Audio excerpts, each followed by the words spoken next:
In this video, we're going to learn how to use the Maxifs function. The Maxifs function is used to return a value based on a criteria or set of criteria. Since it's Maxifs, we're probably going to give it several criteria of which to return a value from.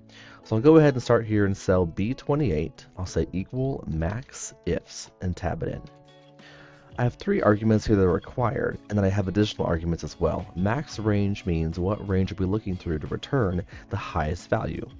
Let's go ahead and do the flexible budget here. Next is my criteria range. Where can my criteria to return the max value here, where will that criteria be found? Let's do here in high priority, comma. Next is my criteria 1. What is the criteria found in that criteria range? It's going to be an X. So since it's an X here, I'm going to make sure I put it in quotes since this is text.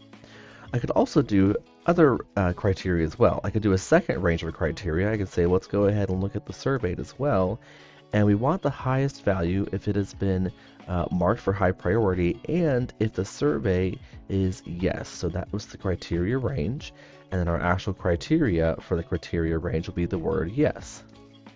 Here I'm giving it several criteria to look through to return the highest value. Close it out, push enter. My highest value is 30,000 for the Unity Venture because it has an X in it and it also has yes for surveyed. And this is the Maxifs function.